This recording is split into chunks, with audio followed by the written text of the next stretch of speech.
Third one వచ్చేసి నిర్మాణం లేదా స్ట్రక్చర్.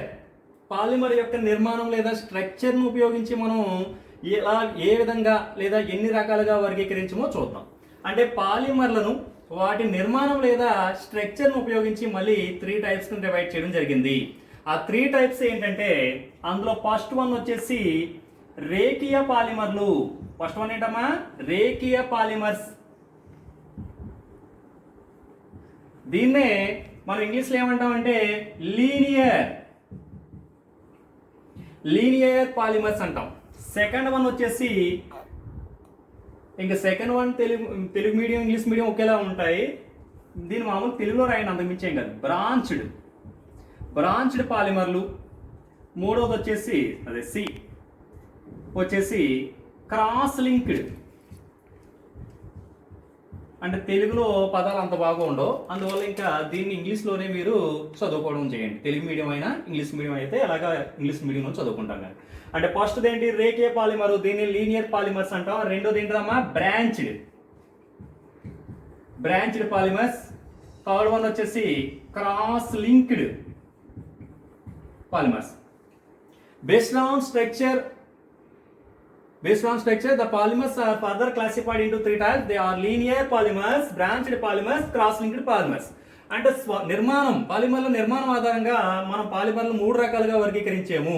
అవి ఏంటంటే రేఖీయ పాలిమర్లు, రెండోది బ్రాంచ్డ్ పాలిమర్లు, మూడోది ఏంటమ్మా? క్రాస్ లింక్డ్ పాలిమర్లు. ఇప్పుడు 1 by 1 చూద్దాం.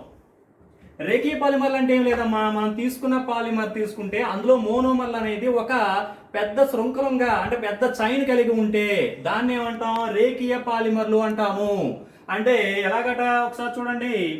మనం ఒక పాలిమర్ తీసుకుంటే ఆ పాలిమర్లో ఉండే మోనోమర్ అనేది ఎం అనేది అనుకోండి. పాలిమర్లో ఉండే మోనోమర్ అణువులను ఏమనుకున్నాం? ఎం అనుకుంటే ఈ మోనోమర్లు అనేవి ఎలా ఉంటాయట? ఒక పెద్ద శృంఖలాన్ని కలిగి ఉంటుంది. శృంఖలం అంటే చైన్, పెద్ద చైన్ రూపంలో ఈ విధంగా ఒక రేఖలా ఉంది, ఒక రేఖీయంగా ఉంది కనుక దీన్నే సింపుల్గా ఈ విధంగా కూడా చూపించవచ్చు.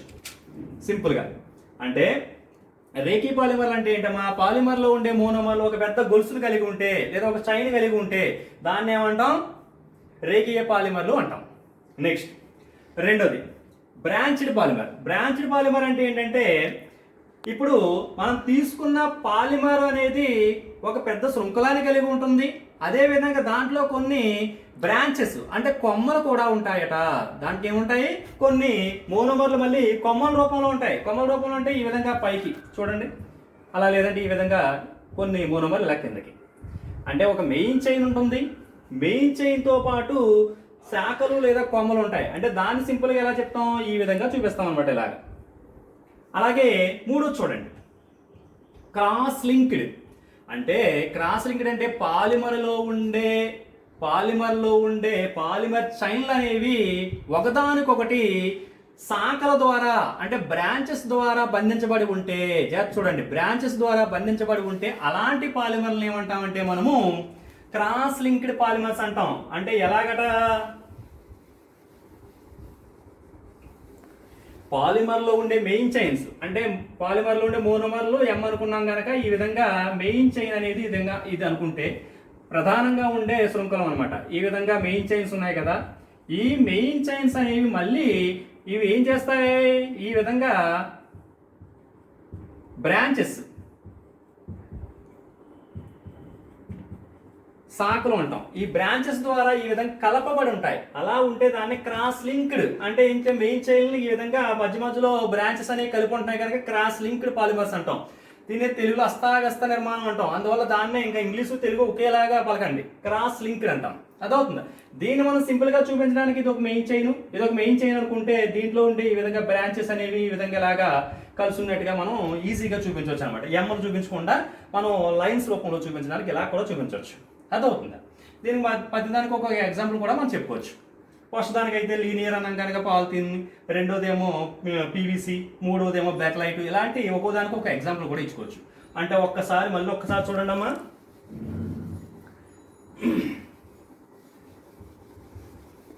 మనం థర్డ్ వన్ చెప్పుకున్నాము. ఈ థర్డ్ వన్ అంటే ఏంటి? నిర్మాణం లేదా స్ట్రక్చర్ని బట్టి వర్గీకరణ. అంటే పాలిమర్ యొక్క స్ట్రక్చర్ని బట్టి పాలిమర్లు 3 రకాలుగా వర్గీంచాము. అదేంటమ్మా? Linear, branch, cross link. Linear అంటే ఏం లేదు, పాలిమర్లో ఉండే మోనోమర్లు అని ఒక పెద్ద చైన్ రూపంలో ఉంటాయి. ఒక పెద్ద చైన్ రూపంలో ఉంటే దాన్ని ఏమంటాం, లీనియర్ పాలిమర్ అంటాం. రెండోది బ్రాంచ్డ్.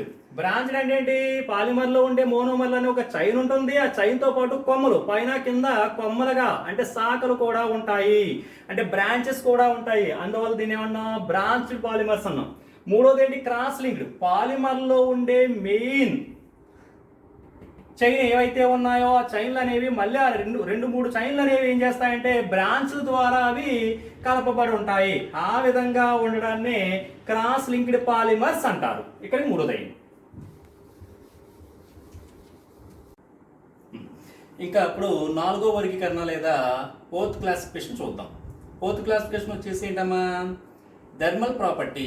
ఏంటమ్మా, బేస్డ్ ఆన్ థర్మల్ ప్రాపర్టీ లేదా ఉష్ణ ప్రక్రియ ఆధారంగా. నాలుగోది ఉష్ణ ప్రక్రియ. దీన్ని ఇంగ్లీష్లో ఏమన్నామా, thermal property. Polymers are classified on the basis of thermal property. Two types. అంటే ఉష్ణ ప్రక్రియ ఆధారంగా పాలిమర్లను రెండు రకాలుగా వర్గీకరించారు. అంటే on the basis of thermal property polymers are further classified into two types. అవి చూద్దాం. అందులో ఫస్ట్ వన్ ఏంటంటే థర్మోప్లాస్టిక్స్. రెండోది వచ్చేసి థర్మో సెట్టింగ్స్. అంటే పాలిమర్లను ఉష్ణ ప్రక్రియ లేదా థర్మల్ ప్రాపర్టీని ఆధారంగా చేసుకొని మళ్ళీ ఏం చేసాము, రెండు రకాలుగా వర్గీకరించారట. అందులో ఫస్ట్ ఏంటట థర్మో ప్లాస్టిక్స్ అట, రెండవ ఏంటమ్మా థర్మో సెట్టింగ్స్ అట. ఏంటిది, థర్మో ప్లాస్టిక్స్. సెకండ్ వన్ వచ్చేసి థర్మో సెట్టింగ్స్. చూద్దాం అసలు థర్మోప్లాస్టిక్స్ అంటే ఏంటి. జాగ్రత్త వినండి. థర్మోప్లాస్టిక్స్ అంటే ఏం లేదు, ఇప్పుడు మనం ఏదైనా ఒక పాలిమర్ తీసుకున్నాము, తీసుకొని దాన్ని వేడి చేసాం. వేడి చేస్తే అది ఏమవుతుంది, మెత్తబడుతుందట. ఆ పాలిమర్ అనేది సబ్స్టెన్స్, అదే ఆ సమ్మేళనం ఏమవుతుంది, మెత్తబడుతుంది. తర్వాత దాన్ని మళ్ళీ చల్లార్చాం. అంటే ముందు ఒక పాలిమర్ తీసుకున్నాము, తీసుకొని వేడి చేసాం. వేడి చేసినప్పుడు అది ఏమవుతుంది, మెత్తబడిందట. తర్వాత దాన్ని చల్లార్చినప్పుడు ఆ పాలిమర్ మళ్ళీ ముందు ఏ విధంగా ఉందో ఆ విధంగా గట్టిపడిపోతుంది. అంటే the polymer melt on heating and hard on cooling. అంటే మనం హీట్ చేసినప్పుడు పాలిమర్ ఏమో మెల్ట్ అవ్వడం, తర్వాత కూల్ చేసినప్పుడు హార్డ్గా అవ్వడం, ఈ విధంగా జరిగింది. ఇప్పుడు ఒకసారి చేసినప్పుడు నెక్స్ట్ అదే ప్రాసెస్ మళ్ళీ చేసాం అంటే రిపీట్ అండ్ రిపీట్. అంటే 2-3 సార్లు చేసాం. అంటే పాలిమర్ తీసుకున్నాం, వేడి చేసాం, అది మెత్తబడింది, చల్లార్చాం, గట్టిపడింది. మళ్ళీ అదే ప్రాసెస్ మళ్ళీ అదే ఒక 3-4 సార్లు చేసాం. ఇలా ఎన్నిసార్లు చేసినా కూడా ఆ పాలిమర్ అనేది వేడి చేసినప్పుడు మెత్తబడడం లేదా చల్లబరిచినప్పుడు గట్టిగా అవడం జరిగితే అలాంటి పాలిమర్స్ని ఏమంటాం అంటే థర్మోప్లాస్టిక్స్ అంటాం. అర్థమైందా? జాగ్రత్తగా వినండి. అంటే మనం ఏం చెప్పాను, నేను ఒక పాలిమర్ తీసుకొని వేడి చేస్తే అది మెత్తబడింది, తర్వాత చల్లబరిచినప్పుడు గట్టిపడింది. ఇదే ప్రాసెస్ను మళ్ళీ రిపీట్ చేసినప్పుడు ఎన్నిసార్లు చేసినా, రిపీట్ చేసినప్పుడు 4-5 సార్లు చేసినా కూడా అదే ఫలితాన్ని ఇస్తుంది నాకు. ఆ విధంగా సేమ్ ఫలితాన్ని ఇచ్చింది కనుక అలాంటి పాలిమర్స్ని ఏమంటాం, థర్మోప్లాస్టిక్స్ అంటాము. దీనికి ఎగ్జాంపుల్గా మనము పాలిథిన్ తీసుకోవచ్చట. ఈ పాలిథిన్ తీసుకొని మనం వేడి చేసినప్పుడు మెత్తబడుతుంది, చల్లారితే మళ్ళీ గట్టిపడుతుంది. అలాగే వ్యాక్స్ అంటే కొవ్వొత్తులు ఉపయోగిస్తాం కదా, ఆ వ్యాక్స్ని తీసుకొని మనం వేడి చేసినప్పుడు ఏమవుతుందంటే మెత్తబడుతుంది, మళ్ళీ చల్లారిస్తే మనకి ఏమవుతుంది, అది మళ్ళీ గట్టిపడిపోతుంది. ఇలాంటి వాటిని థర్మోప్లాస్టిక్ లేదా థర్మోప్లాస్టిక్స్ అంటాం. రెండో చూడండి, థర్మోసెట్టింగ్స్ అంటే ఏంటంటే మనం చెప్పుకున్న దానికి రివర్స్ అవుతుంది. అంటే రివర్స్ అంటే ఏంటంటే ఇప్పుడు మనం ఏదైనా ఒక పాలిమర్ తీసుకొని ఫస్ట్ వేడి చేసినప్పుడు మెత్తబడుతుంది. నెక్స్ట్ దాన్ని ఏం చేశాను, కూల్ చేసినప్పుడు మళ్ళీ హార్డ్గా తయారైపోతుంది. ఫస్ట్ సార్ చేశాను. ఇదే ప్రాసెస్ని మళ్ళీ రిపీట్ చేసినప్పుడు ఇందాకలాగా అది మారదు. అంటే వేడి చేసినప్పుడు అది మెత్తబడడం లేదా చల్లారిస్తే అది హార్డ్గా అవడం జరగదు. అంటే ఈ ప్రాసెస్ అనేది ఒకేసారి జరుగుతుంది. అలా ఒకసారి మాత్రమే ఫలితాన్ని ఇస్తే సేమ్ ఫలితాన్ని, అలాంటి వాటిని థర్మో సెట్టింగ్స్ అంటాం. అంటే ఒకసారి వేడి చేసినప్పుడు తర్వాత కూల్ చేస్తే సెట్ అయిపోతుంది, అంటే వేరే దానిలోకి మారదు. అలాంటి వాటిని ఏమంటున్నాం? థర్మో సెట్టింగ్స్ అంటాం. దీనికి ఎగ్జాంపుల్గా మనము బెక్లైట్ అనేది అని చెప్తాం. ఏంటమ్మా? బెక్లైట్. లేదా ఇంకొక example urea formaldehyde, urea formaldehyde resin. ఈ రెండాటిని ఎగ్జాంపుల్గా చెప్తాం. జాగ్రత్త చూడండి ఒకసారి. ఉష్ణ ప్రక్రియ లేదా థర్మల్ ప్రాపర్టీని ఉపయోగించి మనము పాలిమర్స్ని రెండు రకాలుగా విభజించాం. ఒకటి థర్మోప్లాస్టిక్స్, రెండోది ఏంటమ్మా? థర్మోసెట్టింగ్స్. థర్మోప్లాస్టిక్స్ అంటే ఏం చెప్పాను? ఒక పాలిమర్ని తీసుకొని వేడి చేసినప్పుడు వేడి చేసినప్పుడు ఏమవుతుంది? మెత్తబడుతుంది, మళ్ళీ చల్లారిస్తే గట్టిపడుతుంది. ఇదే ప్రక్రియను ఎన్నిసార్లు రిపీట్ చేసినా సేమ్ ప్రాసెస్, అంటే సేమ్ ఫలితం లేదా సేమ్ రిజల్ట్ని ఇస్తుంది. అలా ఇస్తే దాన్ని ఏమంటున్నాం? థర్మోప్లాస్టిక్స్ అంటాం. ఎగ్జాంపుల్గా పాలిథీన్, వ్యాక్స్ లాంటి వాటిని చెప్పొచ్చు. రెండు థర్మోసెట్టింగ్స్ అంటే ఏంటి? ఒక పాలిమర్ తీసుకొని వేడి చేస్తే ముందు మెత్తబడుతుంది, తర్వాత మళ్ళీ చల్లబడిస్తే గట్టిగా అవుతుంది. అది ఒకసారి జరుగుతుంది, మళ్ళీ రెండోసారి మళ్ళీ వేడి చేస్తే అది మళ్ళీ మెత్తబడదు. అలా జరగకుండా ఉంటే దాన్ని ఏమంటాం మనం? థర్మోసెట్టింగ్స్ అంటాం. ఎగ్జాంపుల్గా బెక్లైట్, యూరియా ఫార్మాల్డిహైడ్ రెసిన్ మనం తీసుకోవచ్చు. ఈ విధంగా మనకి 4 క్లాసిఫికేషన్ అయ్యి. నెక్స్ట్ 5వ చూద్దాం.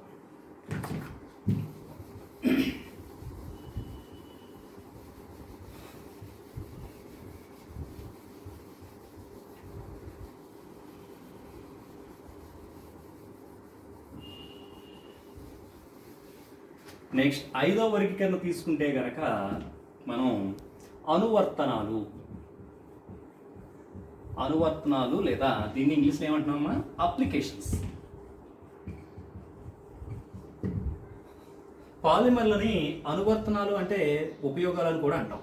అంటే పాలిమర్లు మనం ఉపయోగించే విధానాన్ని లేదా వాటి యొక్క అనువర్తనాలు బట్టి మనం ఏం చేసామంటే పాలిమర్స్ని 4 రకాలుగా వర్గీకరించారు. అవేంటంటే అందులో ఒకటి ప్లాస్టిక్స్, ఏంటమ్మా? ప్లాస్టిక్స్. రెండోది రెజిన్స్. మూడోది రబ్బర్స్. నాలుగోది ఫైబర్స్. చూడండి. On the basis of applications polymers are further classified into 4 types. They are plastics, resins, rubbers, and fourth one fibers.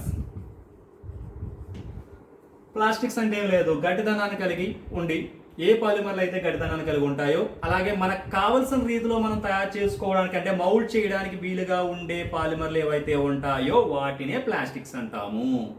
Simple. చూడండి, మనం గట్టిదనం కలిగి ఉంటాయి అంట, అలాగే మనకి కావలసిన విధంగా మౌల్డ్ చేసుకోవడానికి వీలు కల్పించే పాలిమర్లు ఏవైతే ఉన్నాయో వాటిని ప్లాస్టిక్స్ అంటాము.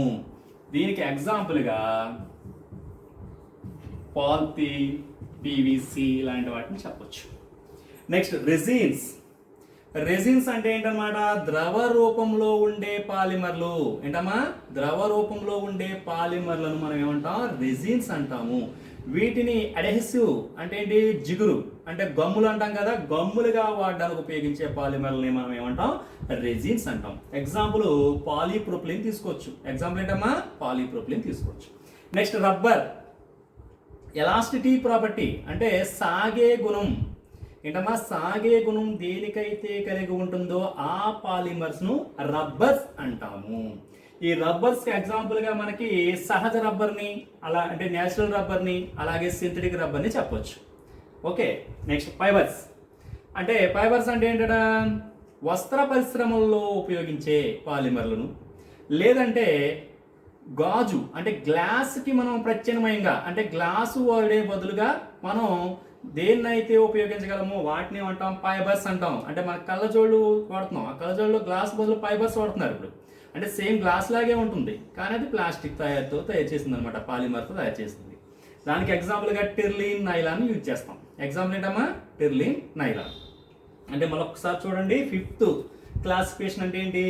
అనువర్తనాలు లేదా అప్లికేషన్స్ ద్వారా మనం వర్గీకరణ చేసాం. అంటే పాలిమర్లను అనువర్తనాలు లేదా అప్లికేషన్ ద్వారా మనం ఏం చేసామంటే 4 రకాలుగా విభజించాము లేదా వర్గీకరించాము. అందులో ఒకటి ప్లాస్టిక్స్, రెండవ రెజిన్లు, మూడవ ఏంటమ్మా రబ్బర్లు, నాలుగోది ఏంటి ఫైబర్స్. అంటే on the basis of applications polymers are classified into 4 types. They are plastics, resins, rubbers, fibers. Plastics అంటే ఏం చెప్పాను, ఏ పాలిమర్ అయితే గట్టిదనాన్ని కలిగి ఉంటుందో, అలాగే ఏవైతే మనకు కావలసిన విధంగా మౌల్డ్ చేసుకునే విధంగా ఉంటాయో ఆ పాలిమర్లని ప్లాస్టిక్స్ అంటాము. ఎగ్జాంపుల్గా పాలిథిన్, పీవీసీ లాంటివి చెప్పాను. రెజిన్లు అంటే ఏంటి, ద్రవ రూపంలో ఉండే పాలిమర్లను రెజిన్లు అంటాము. వీటిని జిగురు లేదా గమ్ములు, అడెసివ్ ప్రాపర్టీ అంటాం. అడెసివ్ అంటే అంటుకునే స్వభావం కలిగి ఉంటాయి, అంటే రెజిన్లను ఆ విధంగా మనం చెప్పవచ్చు. మూడోది రబ్బర్లు. సాగే గుణం దేనికైతే ఏ పాలిమర్కి అయితే కలిగి ఉంటుందో వాటినే రబ్బర్స్ అంటాము. ఫైబర్స్ వస్త్ర పరిశ్రమలో ఉపయోగించే పాలిమర్లు లేదా గాజుకు ప్రత్యామ్నాయంగా అంటే ఇన్స్టెడ్ ఆఫ్ గ్లాస్ మనం ఏవైతే పాలిమర్స్ని యూజ్ చేస్తున్నామో వాటిని ఫైబర్స్ అంటాం. దీనికి ఎగ్జాంపుల్గా టెర్లిన్, నైలాన్ యూజ్ చేస్తాం. ఇది 5th one. Next 6th one చూద్దాం.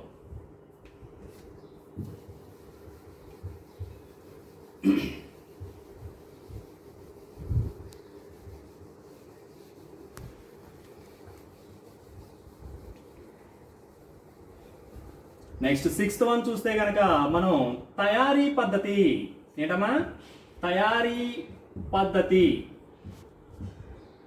అంటే ప్రిపరేషన్ మెథడ్.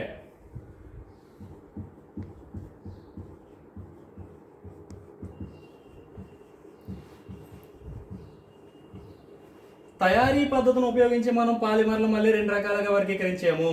అంటే అవేంటంటే ఒకటి సంగణన పాలిమర్, ఏంటమ్మా సంగణ పాలిమర్లు. రెండోది సంకలన పాలిమర్లు.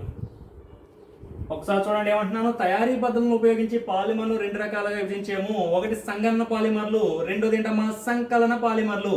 అంటే ఇంగ్లీష్ మీడియం వాళ్ళు ఒకసారి చూడండి. On the basis of preparation method polymers are further classified into 2 types. They are condensed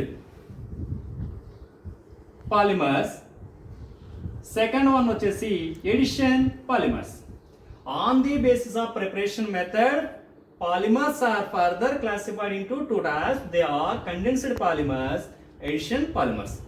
first one చూద్దాం. సంగణన పాలిమర్ లేదా కండెన్స్డ్ పాలిమర్ అంటే ఏంటంటే మనం ఏదైనా పాలిమర్ తీసుకున్నప్పుడు ఆ పాలిమర్ ఎలా వస్తుందని చెప్పాను, మోనోమర్లు అనేవి కలిసి పాలిమర్ని ఇస్తాయి. ఇప్పుడు మనకి మోనోమర్లు కలిసి పాలిమర్ ఏర్పడడంలో మనకు కావలసిన పాలిమర్తో పాటు చిన్న చిన్న అణువులు కూడా బయటకు వస్తాయి. అంటే CO2, H2O, NH3 లాంటి చిన్న చిన్న అణువులు కూడా మనకు కావలసిన పాలిమర్తో పాటు వస్తే ఆ పాలిమర్ని ఏమంటాం, సంగణన పాలిమర్ అంటాము. అర్థమైందా? ఒకసారి చూడండి.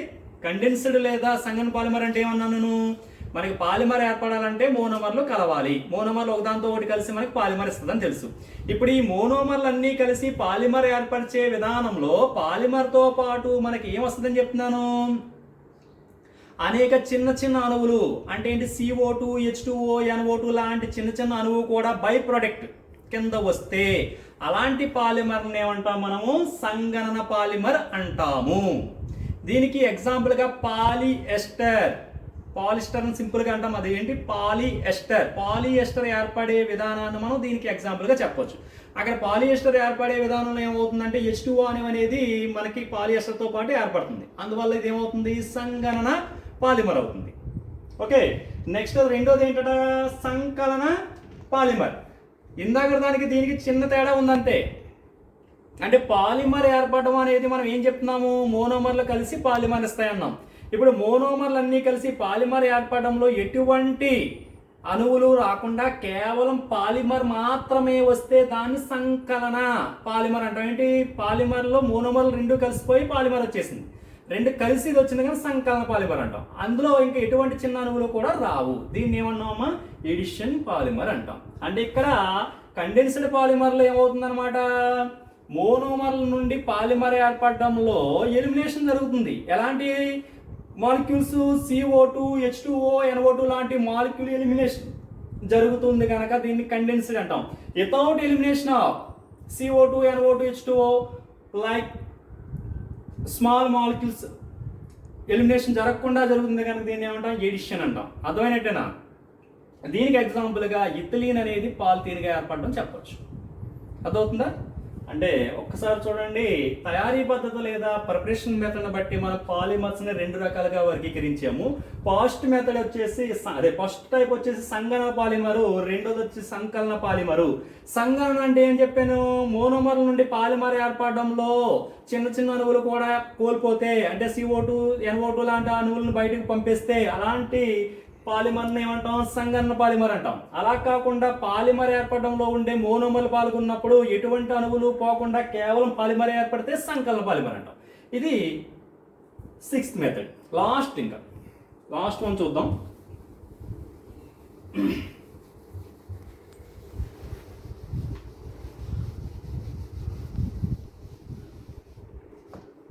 సెవెంత్ వన్ వచ్చేసి మోనోమర్ల ఆధారంగా.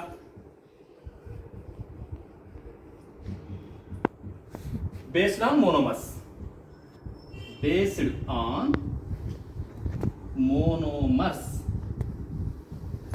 లాస్ట్ వన్ చూడండి అమ్మా. మోనోమర్ల ఆధారంగా పాలిమర్లు మళ్ళీ 2 రకాలుగా వర్గీకరించారు. అవి ఏంటంటే, ఒకటి సహపాలిమరు, ఒకటి ఏంటమ్మా? సహపాలిమర్లు. రెండోది కోపాలిమర్లు. రెండోది ఏంటి? కోపాలిమర్లు. అంటే based on monomers, polymers are further classified into 2 types. They are, first one, homopolymers. సహా అంటే దీన్ని ఏమంటున్నాం ఇంగ్లీష్లో? హోమో అంటాం. రెండోది కో అంటే సేమ్, కోపాలిమర్స్. ఇప్పుడు సహపాలిమర్లు అంటే ఏంటి? ఏం లేదు, చూడండి. సహపాలిమర్ అంటే ఏంటంటే, పాలిమర్ ఏర్పడడంలో మనం ఏం చేస్తున్నాం? మోనోమర్లు కలుస్తాయని చెప్తున్నాం. అంటే పాలిమర్లో ఉండే మోనోమర్లు అన్నీ కూడా ఒకే విధంగా హోమో అంటే మీన్స్ ఏంటమ్మా? ఒకేలాంటి మోనోమర్లు మాత్రమే పాలిమర్ ఏర్పరిస్తే అలాంటి వాటినే సహపాలిమర్లు లేదా హోమో పాలిమర్లు అంటాము. అంటే మనం తీసుకున్న పాలిమర్లో M అలా ఈ విధంగా మనం తీసుకున్న దాంట్లో అన్నీ కూడా ఈ M అనే మోనోమర్లు అనుకుంటే అన్నీ కూడా Mలే ఉన్నాయి, ఒకే రకమైన మోనోమర్లు ఉన్నాయి. ఈ విధంగా ఒకే రకమైన మోనోమర్లతో పాలిమర్ ఏర్పడితే దాన్నే సహపాలిమర్ లేదా హోమోపాలిమర్ అంటాం. అంటే సేమ్ మాలిక్యూల్స్ అనేవి ఇన్వాల్వ్ అవుతే పొలిమరైజేషన్లో వాటిని ఏమంటాం? హోమోపాలిమర్స్ అంటాం. అలా కాకుండా డిఫరెంట్ టైప్స్, విభిన్న మోనోమర్లు ఉంటే, అంటే M1 M2 చూడండి, ఇక్కడ M1 అనేది ఒక రకం, M2 అనేది వేరే రకం. ఈ విధంగా 2 రకాలు మోనోమర్లు ఈ పాలిమర్ని ఏర్పరిచాయి. అందువల్ల దీన్ని ఏమంటాం? కోపాలిమర్స్ అంటాం. అర్థమవుతుందా? అంటే మోనోమర్ల ఆధారంగా పాలిమర్స్ని 2 రకాలుగా వర్గీకరించేము. అవి ఏంటమ్మా? ఒకటి సహపాలిమర్లు, కోపాలిమర్లు. ఇంగ్లీష్ మీడియం చూస్తే కనుక based on monomers polymers are classified into 2 types. They are homopolymers. Second one వచ్చేసి కోపాలిమర్స్. అయితే ఫస్ట్ సహపాలిమర్ అంటే ఏం చెప్పాను? పాలిమర్లో ఉన్న అన్ని మోనోమర్లు ఒకేలాంటివి అయితే దాన్ని సహపాలిమర్ లేదా హోమోపాలిమర్స్ అంటాము. ఎగ్జాంపుల్గా పాలిథీన్ తీసుకోవచ్చు. పాలిథీన్ తీసుకుంటే కనుక అందులో మనకు అన్ని ఒకేలాంటి ఎథిలీన్ మాలిక్యూల్ మాత్రమే ఉంటాయి. కోపాలిమర్ తీసుకుంటే కనుక ఇందులో చూడమ్మా, కోపాలిమర్ అంటే ఏమన్నాను? పాలిమర్లో ఉండే మోనోమర్లు విభిన్నంగా, అంటే డిఫరెంట్ మోనోమర్స్ అనేవి ఉంటే, అంటే M1 ఉంది, M2 ఉంది, అంటే 2 వేరు మోనోమర్లు ఉన్నాయి. ఈ విధంగా వేరు మోనోమర్ల ద్వారా పాలిమర్ ఏర్పడింది కనుక దీన్నే కోపాలిమర్ లేదా కోపాలిమర్ అంటాం. దీనికి ఎగ్జాంపుల్గా పాలిఎస్టర్ తీసుకోవచ్చు. ఏంటమ్మా? పాలిఎస్టర్ తీసుకుంటే కనుక ఇందులో మనకి 2 రకాల మోనోమర్స్ అనేవి ఉంటాయి. ఇదమ్మా పాలిమర్స్ యొక్క వర్గీకరణ. Okay, thank you.